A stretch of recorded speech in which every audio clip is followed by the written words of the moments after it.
What's up mga paps? Sa video na ito, mag-install tayo ng AllData Automotive Repair Manual sa brand new Lenovo laptop na ito. Wow! Na isa sa mga ipamimigay natin ng libre. At kung paano ka magkaroon ng chance manalo, panoorin mo ang video na ito na nakalink sa description sa ibaba. At syempre, ituturo ko ngayon sa inyo ang step by step kung paano mag-install ng AllData Automotive Repair Manual.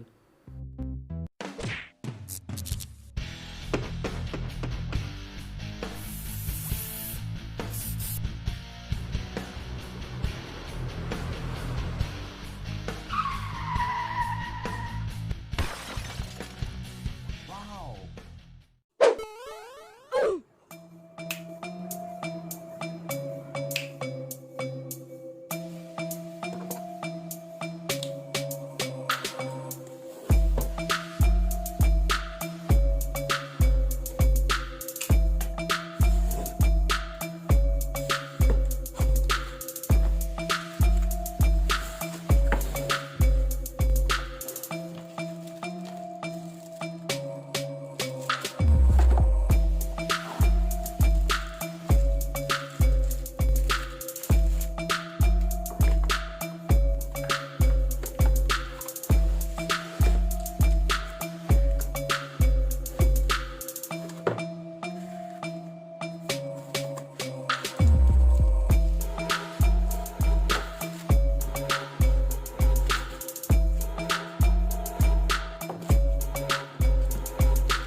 Alright, so ayun mga paps, sa pag-install ng AllData Automotive Repair Manual, ang mga bagay nating dapat tandaan, una, syempre, dapat nakakonect ang ating external hard drive sa ating computer o sa laptop.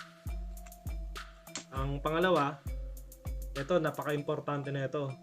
Dapat naka-turn off ang internet connection at syempre, wag rin natin kalimutang i-turn off ang firewall at antivirus ng ating laptop o computer. At pag nagawa nyo ng mga bagay na yon, pwede na nating umpisan ang pag-install ng AllData Automotive Repair Manual. So, umpisa na natin. I-open natin ang ating external hard drive. So, ito yung external hard drive natin. AllData 10.53F sa disk F. At i-open natin tong AllData Files folder. Next naman ay AllData 10.53 install disk. Open lang natin to. Then double click natin tong AFW folder. Ito. Then choose setup. Double click lang natin tong setup exe. Ito.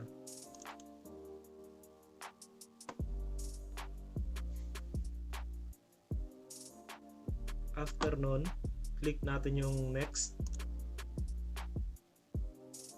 Then click natin tong I accept the terms of the license agreement. Etong EULA. Click natin yan. Then next.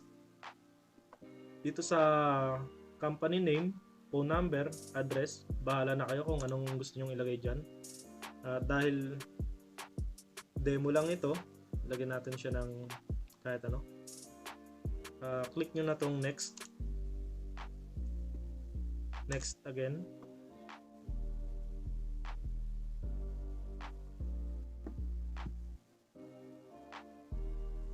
hintayin lang natin tong performing final installation steps.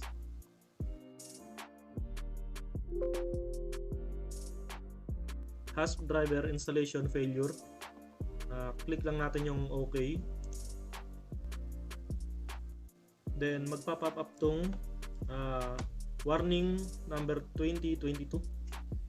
So warning sharp 2022. Click natin ang no. Then security installation failed. The application will exit. Click natin ang OK. Release highlights. I-uncheck lang natin tong maliit na box. After nyan, click natin ang finish. So ayun, tapos na ang install shield.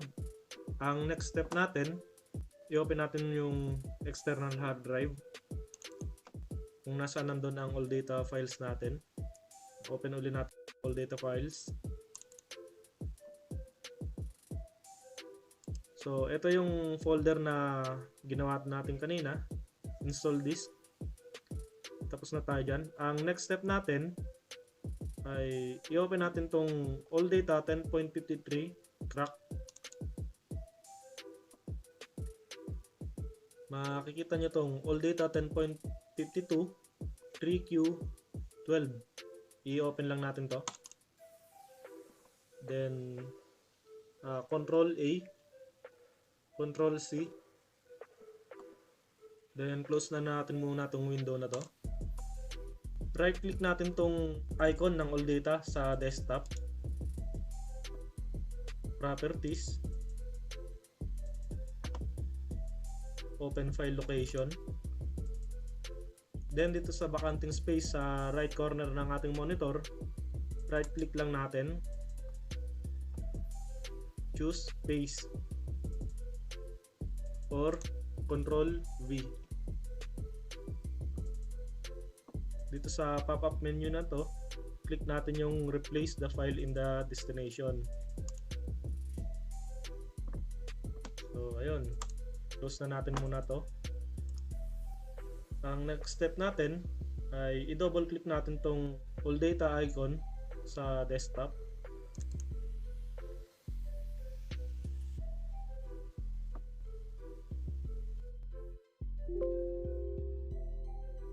Dito sa pop-up menu, click natin tong do not display tips in the future. I-check natin yan. Then close. Close na muna natin to para hindi makalat ang ating monitor. At ang susunod naman ay right click uli natin tong AllData icon sa ating desktop. Properties. Choose open file location. Scroll down natin, hanapin natin tong disk copy exe. Ito. Double click nyo lang to. Then choose next.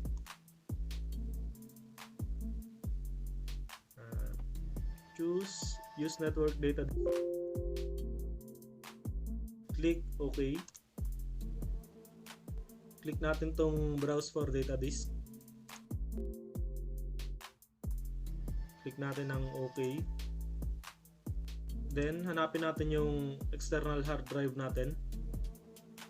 Ito yun, AllData 10.53 F.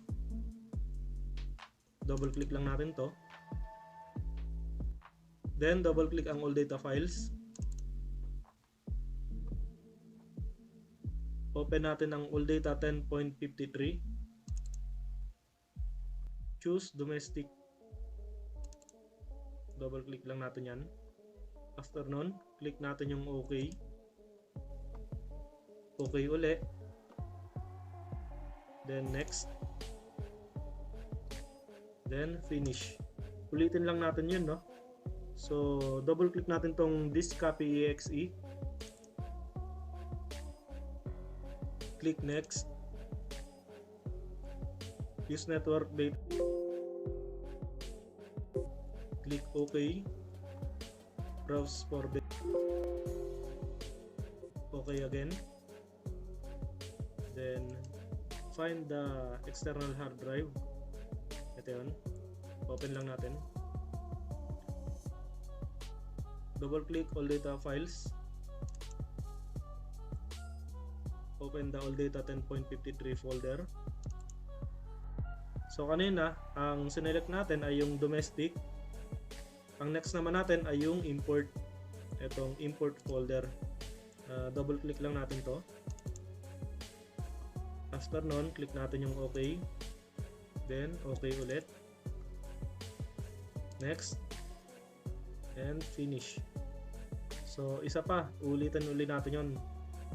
Open lang natin tong disk copy exe. Next. Use network data. Click OK. Browse. OK again. Then find the external hard drive. Open natin tong AllData files folder. Then AllData 10.53. Double click lang uli natin. So kanina na select na natin yung domestic and import. So ngayon, lastly, yung service advisor. Double click lang natin tong service advisor folder. After nun, click natin yung OK. OK again. Next. Then finish. So ayun, tapos na. Close na natin to. Pwede na natin i-connect ang internet natin. At i-turn on na natin ang firewall at saka antivirus. So pwede na nating open tong AllData repair manual natin.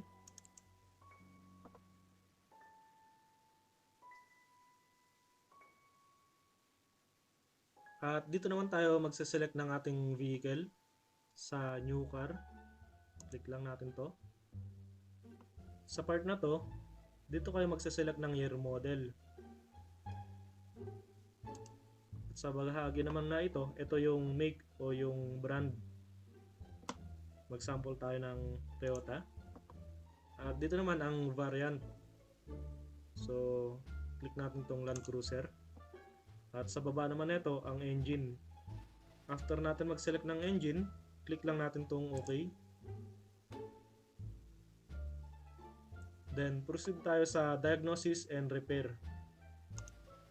Dito nakapaloob ang ating mga diagram at iba pang data tulad ng DTC o Diagnostic Trouble Codes, Technical Service Bulletin, Specifications, Locations, at syempre diagrams.